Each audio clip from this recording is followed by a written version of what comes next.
confident in Connor Hellebuyck. You know, his resume speaks for itself. At the end of the day, we need to be better in front of him. We need to let him see some pucks. There's a couple there we didn't get to see. There's things that we have to do to help him. He knows that he has to do things to help us, and that's how it's been all year long. So we're all in this together. You know what? It's just a situation that we got to put our best foot forward when we go home. Like I mentioned, we worked our tails off for 82 games to get home ice advantage. Well, it's a best of 3 now. Now we got to make sure we take care of business. Taking care of business. That is the theme. Is it? It is. All Taking right. care of Taking care of business. business. That was a great movie in the 80s, by the way. It was a good movie, Yeah. huh? Yeah. James Belushi. James Belushi. Yeah. No, not Jim. Oh, all right. A Belushi. There was a Belushi. There was a in that Belushi movie. in it. Yeah. It is now a best of 3 series. As you can see, Jamie Thomas and I have brought the energy. Yep. Don't forget. In Winnipeg Whiteout, ready as it returns here to Canada Life Center and Winnipeg as we get ready for Game 5 tonight. It is unfortunately another late start. Yeah. But that's okay. We're ready for it. This is what we've been presented with. Now you have to work with it. And I thank all of you in the chat right now. Hopefully you're ready for it too. Have some coffee, have, pop. JT doesn't like pop, but I'll still say you can have pop and get going. Who doesn't love a big gulp in their spare time in their 50s? We are going to get you ready for today's game. Another couple days we have had in between games 4 and now game 5. Not these 2-day breaks, by the way. Yes, we are done with them. Jets ready to regain their lead in this series here tonight, and we will get you set for it over the next 30 minutes. Yeah, I think a lot of excitement coming to this one. The players, you can tell, feeling great about returning home. Maybe didn't work out as well as you would hoped on the road. There's a lot of negativity surrounding what happened in games 3 and 4 that hopefully can get past. And there's a new person coming back in the lineup. Not so new person, I should say, that should add some positivity heading to game 5. Absolutely. We will get to that in a moment. Who are our guests today joining us? Well, we're going all TSN here today. There you go. Wow. Yes. There's nothing wrong with that. You may know him as a goaltender apologist. And there's a reason why I asked for him to come on the show, because I, too, am a goaltender apologist in this situation. Jamie McLennan, Noodles. Yes. From TSN, from Overdrive, will be joining us. And then Kevin Sawyer, you may know him from such shows as the Winnipeg Jets on TSN. The Winnipeg Jets pregame show, the Winnipeg Jets broadcast. Yeah. Yes. If you've watched Overdrive, he's been on that quite a bit. He's been on postgame on TSN as well. So Kevin, even though not here and enjoying his offseason in BC right now, doing a lot of work. He'll be joining us at 12:50. Yeah, looking forward to that. All right, so big news, obviously, over these last couple of days is the fact that Gabe Vilardi will be back in the lineup for the Winnipeg Jets. This will be the first time that we see him in the postseason this year. What does that mean, AT, do you think? And in terms of, Jets rebounding here tonight? It means a lot. I don't think you can. 27 goals this year, all career highs. Played 71 games, missed the last 11 of the regular season, of course, the first 4 games of the postseason series against the St. Louis Blues. But I don't think you can, when you add a top 6 forward during the playoffs, especially when you're coming back home and trying to get back in the win column, I don't think we can understate how important Gabe Vilardi is to the Winnipeg Jets. And, you heard Scott O'Neill talking about you're moving people down in the lineup that were doing a lot of things that they're not ordinarily expected to do. And we're talking about Alex Iafallo playing the top line for an extended period of time. Nino Niederreiter, of course, was playing on the second line with Vladislav Namestnikov and Cole Perfetti. He's moving down back to some familiar faces in Adam Lowry and Mason Appleton. So it means a lot. Well, I love looking at Jake right now saying 8:30 p.m. Central is very convenient for me out in Victoria. 6:30 p.m. start is great. No need to break. Living in the Pacific time zone is the best. It is for watching sports. There's no doubt about it. Yeah. We've both done that before.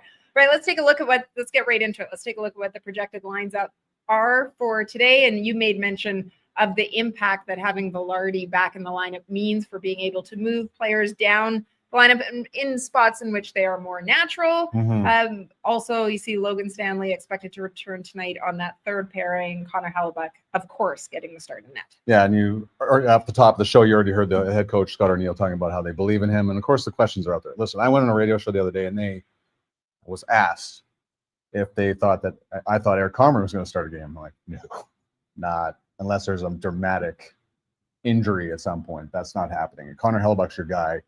Going to win the Vezina Trophy. there's not a scenario where that's going to happen. Yeah, we'll talk more about that as this show goes on. You look at the balance combined with the last change now that Scott Arniel is going to have. It obviously felt that it paid off for them and they were able to use it to their advantage in games 1 and 2. Saw the impact in games 3 and 4 of the Blues being able to get the matchups that they wanted. So that's certainly something that should benefit the Jets. One of the reasons why, as Scott said, that you fight for those 82 regular season games to be able to be in this position, to be able to have the advantage of home ice. One of the things when we talk about Gabriel Vilardi returning, though, not to be overlooked, obviously 5-on-5, yes, important on that top line, but the power play has been much maligned since he's been out of the lineup. It has not been impactful in this series up to this point, just 2 power play goals for it. You could argue the Pionk one coming in the third period, the game was already out of hand. That didn't look like a game they were going to come back in. And then Mark Scheifele with that first one, but that one was more of on that one too. So in your mind, how does this impact potentially the power play? Well, you just said 2 for 12 in the series, and of course Mark Scheifele's power play goal was impactful because it tied the game up in game number 1. But now you've had stretches where what you want from the power play is to gain momentum out of it, and you had that, but you just don't have the impact. Gabe Valardi is a net front presence type of guy, which I don't think you have, with no offense to anybody that's in the top unit, without Gabe Vilardi. You lose that without him there. He's got great hands in tight, which is exactly what you need. He's got great playmaking abilities, got great vision. So you can't understate how important he is to the top unit. And again, more moving people down to the second unit. The top unit gets a big boost with Gabe Vilardi in it. Absolutely. Kyle Connor spoke about that yesterday. It's different look with the righty there. Obviously having the righty lefty in the down low in the slot guy gives it just a different dynamic, different type of respect. If it's over on my side in the half wall, you have a one timer in the middle. You got to be more aware of that. It's just a way quicker shot to get off. And we know around the net. I mean, he's tipped countless goals throughout his career this year. So it's a huge advantage for us to have him back, and he's a big part of that. We've talked over the course of the year of not being a one-trick pony on the power play and being able to score, being pretty dynamic from all over the place. And, he just adds another element for them to be aware of. It was Kyle Connor. More than happy to welcome back Gabe Vilardi there. So it's just, he led the team in power play goals this year, and we just touched on it's not as effective without him there, and that's what happens. And listen, we should also mention Nikolai Ehlers isn't there either, so it's been extremely difficult for them without two of their top 6 forwards and 2 key components of that number 1 power play. Yeah, great to see Ehlers back skating now, but I mean, yesterday he was wearing white, so that got everybody confused. That's right. Yeah, but no, he's still a ways from returning, but such a positive sign to be able to see him out there. We are expecting Jamie McLennan to join us shortly, but just before, and let's go back then to probably talk a little bit more about goaltending, given the narrative that came out after games 3 and games 4 with it. You mentioned how you were asked about whether Eric Comrie would be starting game 5. What is your biggest gripe about the narrative about playoff Connor Hellebuyck? Because you have many. Yeah. You don't think it's all, you think he's unfairly. Yes. Look, we had Mike Kelly on. We're talking about how 10 goals last year in that opening round series were on screenshot. You can't stop what you can't see. And they've been they being the St. Louis Blues, and taking away his eyes. Sorry, just texting with noodles. Taking away his eyes. Yeah. And Jamie McLennan, fellow goaltender apologist, will be joining us momentarily. But if you can't see that, that's why it's unfair. And I understand the numbers aren't there.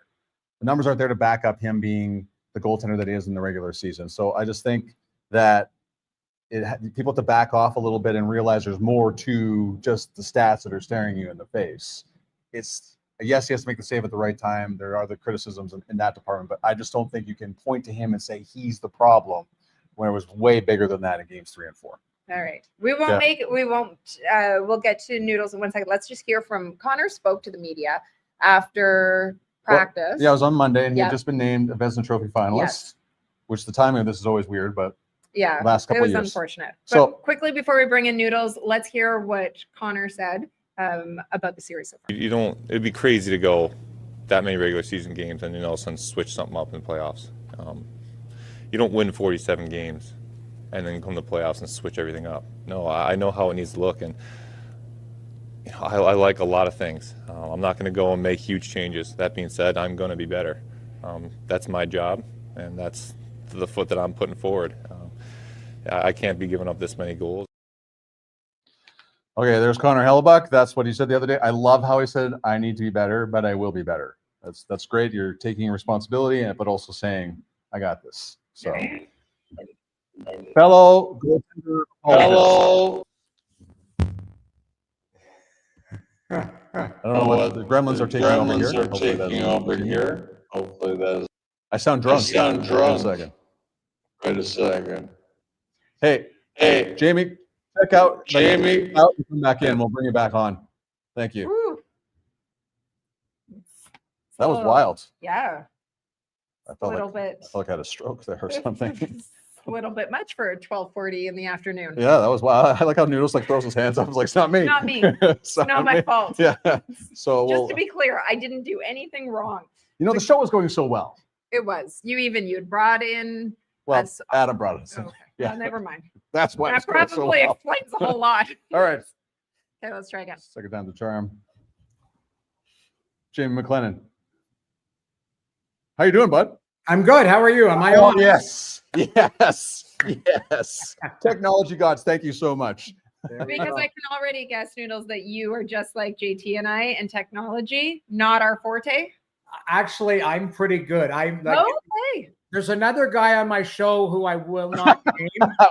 It's so easy to decide who, too. It's If it doesn't go well, he just turns off his camera and machine and goes, I'll see you guys tomorrow. Okay, it's only 4:08. We go until 7, but that's fine. Just turn it off. Yes, I actually because I travel so much, I have like a travel tie line. I've got a travel rig. Like I actually have some technology knowledge. Again, there's two guys in my show that would not be able to travel with the rig and all of that. But like I was expanding to two guys. I went from 1 to 2. Without me, that show I doesn't just don't want happen. to throw O-Dog under the bus. We're not going to name names. Oh, dog. Yeah. Okay, let's start things off. Easiest question first. Are people being unfair to Connor Hellebuyck? No, because That answer right there did not make Jamie happy. Noodles. no, it's not. Here's why. He set the bar so high. It's like, put it this way. This guy is, I'm a voter. I voted for him to win the Hart. He was my number one choice. Okay. Draisaitl was number 2, and I really battled with that. But Draisaitl was injured his last 8-10 games. Hellebuyck has been fantastic all season long. When you set the bar up here, and regardless of how it arrives, you're not playing up to that level because, yes, the team is contributing to that. Yes, it's not unfair to go, hey, here's a potential Hart Trophy winner and definitely the Vezina winner, and his save percentage is something that looks like mine, and that's not good. Put it that way. So I at the end of the day, I agree with you, Jamie. I love that he said, I need to be better, because usually we get one of these like weird sound bites where it's like, I've given up a touchdown, but man, I feel amazing. And I wish I had that confidence. I see the confidence in him in a different way. He knows a goaltender and an athlete we're always our own worst critic. So the minute that the goal goes in, when you see a goalie look up at the Jumbotron, they're not watching to see if the crowd is cheering on or if there's popcorn in the stands. They're watching to see exactly the spacing and what's gone wrong and who they can process it very quickly. So it's not unfair, but I do believe it would be unfair to say this is all on him, because that is not the case. Put it that way. What is it that you'd like to see? I mean, as a fellow goaltender, what is it that you would like to see from him tonight? So the adjustments he made from game 1 to game 2 were slight, but I'll give you an example. I didn't love some of the goals he allowed in game 1. I felt he was a little deep and kind of, if you're looking at me, like opening up as opposed to being square, okay? And there was slightly turning. In game 2, he corrected it. Slight step forward, aggressive, square to the puck, and he just looked rock solid. It was a really great response game. Games 3 and 4, it wasn't about positioning. It was more about like, man, like what's coming at me. it was almost like there was a disconnect between the goalie and the players in front. There was no connection as to how they were playing. So when you play 82 games a certain way, this is how we defend. This is on a 2-on-2. We want to push to the outside. We don't want the passes to come from here. There are things that become habitual in your mind as far as habits and the way you approach it. Those were all on a disconnect. They were on tilt. The third game just burned the game tape. Everyone was out to lunch. The fourth game, I thought they had a fantastic start. For the first 18 minutes, you're going, wow, this is a response. Like, they look good. They score. You give up the goal late in the first period. I'm like, okay, how are they going to respond in the second period? It's like they took their gear off. And it was like, all right, we're done here. And the details in front of Connor Hellebuyck were very poor. I looked to the Robert Thomas goal, the fifth goal. Kyle Connor has control of the puck. Josh Morrissey kind of blows the wheel, gets it back. But you get beat up the ice, and you don't get beat up the ice by a half a step. Like, Connor hesitated on the play. That allows Thomas a clear lane. He makes a great, deke around Hellebuyck. What I didn't like about Hellebuyck is he framed the shot, but then he didn't adjust to it. He didn't push from left to right and try and scramble to make that save as Thomas went around him. He was just like, all right, I'm getting beat on this one. It was almost like I could read off his body language going, those guys are at 80% as far as what they're doing. I'm at 80% too. And I come back to the initial comment is we've seen him cover up for those mistakes. Right. So it's like, if that was a Tuesday night in November, he probably makes that save and you go, hey, Kyle, like, maybe manage the puck a little better in the offensive zone. You say stuff like that. But when everything is under the microscope, the combinations of mistakes and maybe missed assignments, they add up. And if the goalie doesn't bail you out, you go, geez, what the hell is this team doing? So they need a reset, and I'm looking for a big effort from them tonight. Okay, so St. Louis has clearly made it a mission of taking away his eyes, getting shots from the point. So when you have conversation with your defenseman after a whistle or something goes wrong, what is that conversation like between a goaltender and his teammates when you're not seeing things the way you want to? It's a lot of times you can hear a goaltender say can't see or eyes or whatever their trigger word is. A lot of times between the goalie and the defenseman, there are words that you will say so they understand what you're saying. And it might be just clear as like, can't see. I used to scream all the time, but it would, nowadays with microphones, it would be a nightmare of me in the net. Like, I can't tell you how much I wish you were mic'd up. I wouldn't be. You'd hear me in there praying. It wouldn't be good. So, but honestly, like it's trigger words. So if you're looking at it, for example, a D-to-D play, the one timer the other day that goes by Tanev, Yes. and Sawyer said on the panel with us, he goes, Hellebuyck stops that 10 times out of 10. And for some reason, he didn't make that save. He picked it up late. He didn't react properly. And a lot of times, if a guy's going to block a shot, they'll either go short side or strong, far side. That way, a goaltender, if you're going to look, you're going to look like when I played in St. Louis behind Al McInnes and Chris Pronger. They always took, if I was going to look, I was going to look short side. They would take the far side away. So if they were going to block something, they would come from that side, and I would look one way around them. That way, there was no disconnect. So I think it's small details, but if you're talking about being screened, you say can't see or however that your communication is. And if you're going to look, you're probably looking on the side that you're expecting them to push people to the other side. So you're looking around that way, if that makes sense. Totally does. By the way, you had an .898 career save percentage, which is not terrible considering the era you put in. In my opinion, anyways. In my opinion, 898 Canadian. It was about 820 American with the exchange rate. He's a great guy. He's amazing at technology. He's got 3 other podcasts to do today, so we're gonna let you go, Noodles. Appreciate your time, fellow goaltender apologist Jamie McLennan. All right. Well, Thanks so much, for buddy. having me. I'm excited to be on the panel tonight. And I honestly, I think they have a big game tonight. I'm looking for a huge game, and I can't wait to see how excited the building is. Like you guys are, if you're in white, it's going to be white out. Like all hell's going to be breaking loose. I wish I was there. We wish you were too. See you in June, buddy. Thanks for having me. Thanks, Doodle. Jamie McLennan joining us. So funny. That was not the answer I expected from him. I know. And I'm The gonna text him. devastation. I'm gonna I could sense just immediately as soon as he said, You think you have somebody in your corner, and then he just goes the other direction. did. No, He he did did. not. He said he went on a long diatribe about why I was wrong, and then it said, "Oh, but I do kind of see your point." he 100% sees Because your of our point. friendship, he's like, I feel No, bad for no, him. that's not it. He sees point, but it's a good point that when you are the part of the reason, Yeah. if Connor Hellebuyck was just an average goaltender, Mhm. there would not be the same sort of attention on some of his struggles as what we have seen or some of his numbers. So Well, that's he just said that's- it's a combination that's of what both, which you I think hear. is fair. Which I think is fair. So somebody You know who else is fair? who or somebody that won't stab me in the back. He might. You just we'll see if he can get him. First off, his decor in his actual house way better. Oh, His decor, like look at that. Just you know what? You know not a what? white wall. Whenever you ask yourself, what the hell does Kevin Sawyer do in the off season? Well, look behind you. He hangs guitars perfectly, perfect angle, lots of good colors in the background, paints the roof, knocks out a wall. Stunning. Just a stunning. What did you like? Can you believe Noodles backstabbed me like that, Kay Sawyer? Like that, we had a discussion via text, and he said everything that I wanted him to say. And I'm like, you're coming on the show. And then he does that. What is going on? Brutal. Yeah, Old thanks. pieces.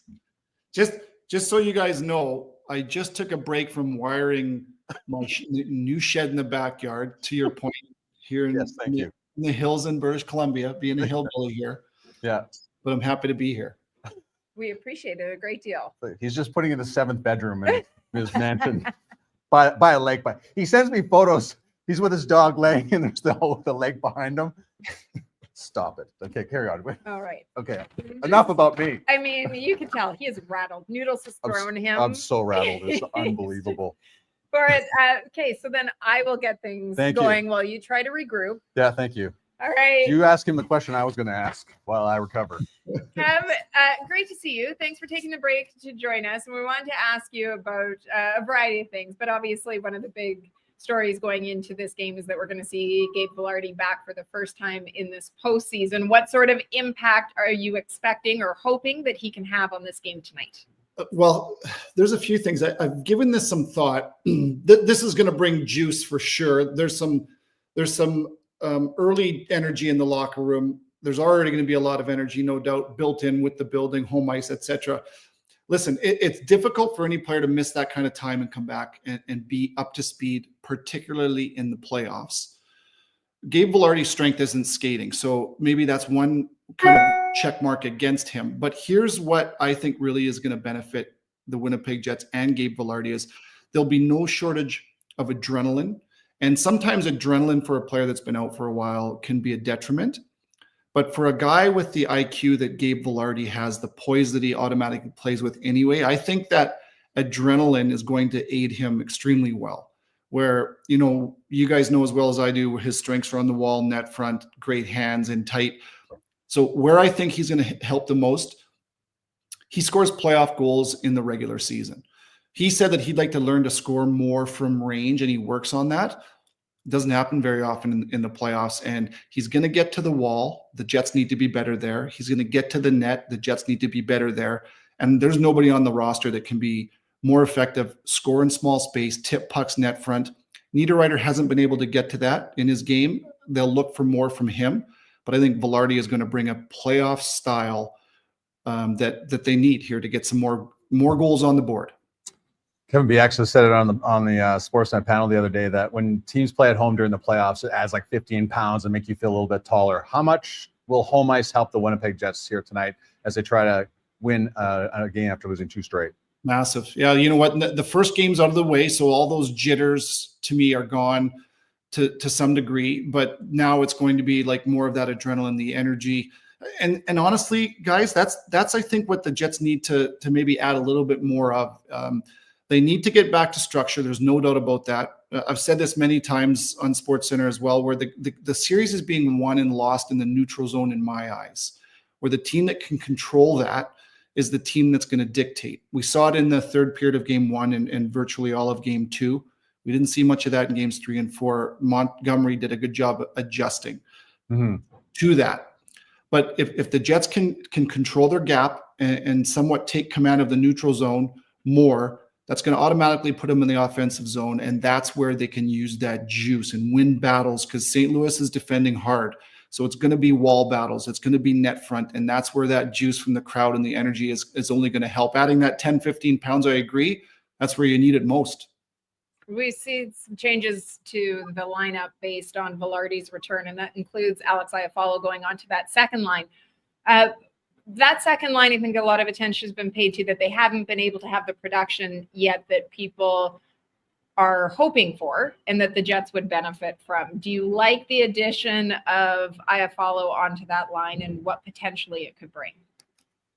I love it for so many different reasons. Everybody uses the term Swiss Army knife. I use duct tape with Al. Just because it's not always good looking. Appropriate for, Yeah, I mean, yeah. either one would Yeah. work for a guy like him, but yeah, duct tape works well too. It can be used in any scenario. It's highly functional. It fixes a lot, particularly when you're in a pinch. And the second line is in a pinch. This is one of the things that I thought in my mind, and I hope I didn't manifest this, but the way that second line has evolved and grown, and where they went from needing a second line center to, wow, okay, they didn't get it, it's okay. And Cole Perfetti's game, up to November, December versus now, totally different.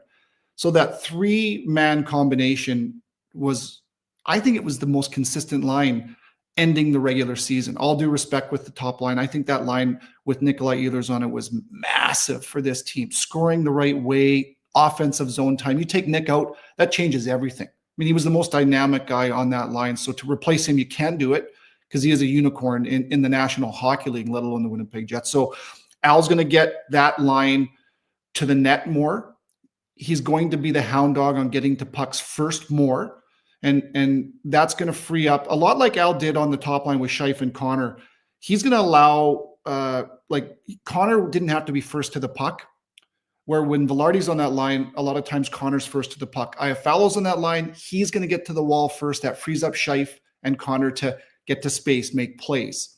I think that's going to do the same thing here for Perfetti and Nemesnikov. I think Nemesnikov, no doubt, now has to up his production. I mean, he didn't have to score before when Ehlers was on that line. He just had to move the puck. Now they need more, and I think Iafallo will bring a little bit more blue collar to a whiteout. Are you on the panel tonight? I am. It's amazing. Pre-game shows, post-game shows. I love it. It's great. And I love being at home too. So best of both worlds. Yeah. No Yeah. kidding. Well, we're jealous. Keep sending photos. Jamie misses you. I do too, just to be clear. But I mean, Yeah. But he just said everything I asked him to That's say. right. So it's just, just keep it up tonight. Okay, the truth here, the power is going into my shed because I'm putting a TV out there. Oh my Lord. Yeah, Guest house? I need doghouse is what it is. Oh. I'm disrupting the house watching so much hockey. For some reason, they keep asking you to do stuff, which is kind of rude. I love it. thanks so much, Kev. It's been great watching you on the Sports Center and on the panel as well, breaking everything down. Thanks for having me. I miss you guys a lot too. Okay, miss you too. Bye. See you, buddy. Kevin Sawyer. Great to see him. He's doing the World Championships too. Great. Is he? Yep. You never told me that. Oh. Why do you find out stuff before? Like Maybe you're not. as I'm close left as in the you dark thought and you were. everything. You probably talked to Noodles beforehand. So completely contradict everything he said. That's right. Yeah. Okay, I had the opportunity just as we get close to Yeah. wind down, we will talk just very quickly about the Blues. But I had the opportunity to catch up with Luke Schenn just a short while ago, as well, to get his perspective heading into this important Game 5. Yeah, and Kevin Sawyer's tool shed. Turn home. It's now best of 3 for it. You know, at Canada Life Center, you've gotten a taste of what it's like. Games 1 and 2. What do you expect it to be like here in Winnipeg for Game 5? I mean, it's going to be an amazing atmosphere. I think, those first 2 playoff games I played here with the whiteout, it was, arguably the best atmosphere I've ever played in front of it. It's loud. There's the energy, the excitement. At times it gets quiet because fans are so into watching the game, and then they pick it up again. And obviously, as players, we feed off of it. So, great place to play. And obviously, didn't go our way in St. Louis, and we got to look to have a better effort tonight. And obviously, St. Louis is playing great themselves too. So it's going to be a all-out battle for us tonight. Why do you think home ice has seemed to play such a role in this series so far? Well, I mean, obviously, we had a pretty good record at home throughout the regular season, and then St. Louis hasn't lost at home, I don't think, in 2 months. Yeah. And they played some pretty good teams along the way, and the hottest team in the league down the stretch in order to get in the playoffs. So, obviously, both teams are very comfortable playing at home and tough environments to play in, and a large part has to do with, like I said, the fans and the atmosphere, and their fans are great too. It was a super loud building too, and tough place to play there too. So yeah, obviously it's been an advantage so far, and at the end of the day now it's best of 3, and we gotta try to take advantage of our home crowd here. There's a lot of talk about the need to box out in front of Connor and just let him see more pucks.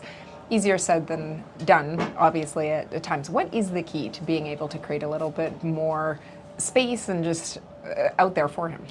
Yeah, I mean, obviously, games are won and lost in front of the net, whether it's, in front of their net and in front of our net, especially. You give their forwards credit. They're doing a good job getting to the net, and D-men are getting the pucks, getting pucks in the net. But, from our standpoint, we had to do a much better job of making sure Helly sees the puck and, just being harder to play against. You look at the teams that win the Stanley Cup every year, and, I've been fortunate to have had that opportunity. That's a huge part of it, is making sure the goalie can see the puck and, tying up sticks and getting rebounds. And as much as the game has changed with all the speed and all that sort of stuff, when it comes to playoff hockey, it's, pucks along the wall and winning those battles, and, taking care of the puck at the blue line, and, just winning those hard battle areas in front of the net. So we gotta do a much better job, and it starts obviously tonight, and we got to clean that up. When you look, just last question, the start for this team, what is the priority to be making sure that you guys are able to establish Jets hockey early on? Yeah, I mean, obviously, for 3 of the 4 games, our starts haven't been great, and, found our legs a little bit as we got going, especially the first 2 home games. But last game was the opposite. I mean, we had a better start and a good first period, and then, after they got a little momentum there and a couple goals, then we weren't able to keep her going. So I think the biggest thing, obviously, I'd start and fit in the middle. We haven't put together a full game yet, in my opinion, and we got to do that, and that's what it takes. That's the effort it needs to be in the playoffs. It's can't be just the start. It can't be just the third period. It's got to be the full game, and we're aware of that. And like I said, it's going to be a heck of a battle tonight. Appreciate the time. Good luck. All right, thank you. Here's Luke Schenn. Yes. We are closing. We have had such a jam-packed show. We haven't even gotten to everything, which you had warned me about. I did. Like, there's no way. But you like being over-prepared. I do.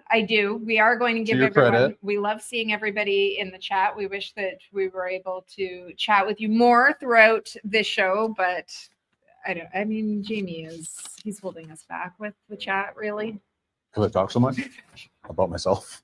About yourself. about Quickly, how things let's should take go a on the look show. at the Jets lines again. We're going to look Sure. at the Blues lines after as well. But just a quick reminder for those that joined us late. This is what we saw in practice yesterday, so no surprises with it. This is what we are expecting to see for Game 5 as the Jets come back. As Scott O'Neill saying, really a tale of 2 tapes when you look at Games 1 and 2 versus 3 and 4. Essentially, at the bottom of it is that our top players have to be better than their top players. Mm-hmm. Our, goaltending has to be better than their goaltending, so on and so forth. Meat potato players got to be better than their meat potato Exactly. players. Yeah. If you take a look quickly at the Blues lineup, now they had just finished, so we hadn't had the opportunity to hear what was coming out of the Blues dressing room today, but this is the lineup that they are expected to go with. If you'll see that it looks like Ryan Suter is back. Yeah. The lineup as well. One of the things that they've done really well is shots from the point, getting more traffic in front of Connor. We have discussed that. Justin Falk saying that it's a simple recipe. It's nothing crazy. Really, that's been one of the things that they've been able to do, that they have been able to take advantage of it. The offensive contributions from their blue line, they were 3rd in scoring, was what someone had made mention of during the regular season in terms of their blue line. And that's something that they look to continue to do. They didn't have it as much in Games 1 and 2, did in 3 and 4. We'll see whether or not the Jets are able to limit them here in Game 5. Yeah, just a lot of, you just saw the stats there thrown up by Jeremy Rutherford about the shots coming in from the defense, the amount of points the defensemen are getting in those 2 games, in St. Louis. And, Luke just talked about what they have to do to exterminate that type of stuff. Yes. And we'll see how that transpires. But that is part of the game plan. St. Louis executed their game plan to perfection. Games 3 and 4. The Jets have to get back to jet hockey, which we saw for 18 minutes of that first period and outside that late goal. Absolutely. As Connor Hellebuyck put it, it's a best of 3. I like Mhm. our odds. We've got home ice advantage. Absolutely using it. They hope once again to their advantage. Everybody get in your white. Support the whiteout. Enjoy it. Go to Enjoy Jet Skier. tonight. It If is it's white, they're Yep. selling it. That's what I've been told to tell you. 100%. Yeah. Just very quickly, of course, we do know that there is going to be a game 6 in St. Louis on Friday, but there is a watch party here at Canada Life Center that you don't want to miss out on. I saw the pictures out of Sundays. Yeah. And it looked like a great crowd. How much fun would that be to be able to be around with all the other Jets fans on a Friday night? Watch it on the big screen. Watch it. You're hopefully going to be able to watch the Winnipeg Jets close out the series in St. Louis. We'll see, but that's the information that you need for a $10 ticket to come out and enjoy.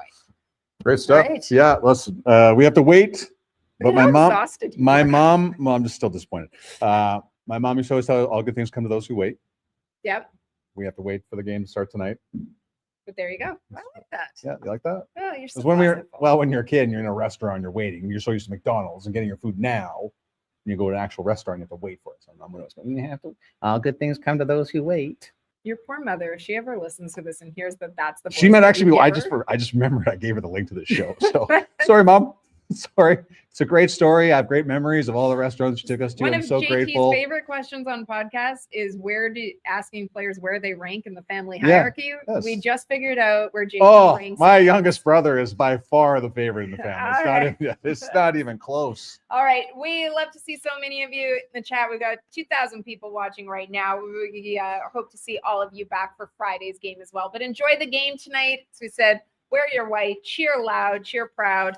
Winnipeg Jets. It's now a best of 3 with home ice advantage. Enjoy the game tonight, everybody. Thanks so much for checking in.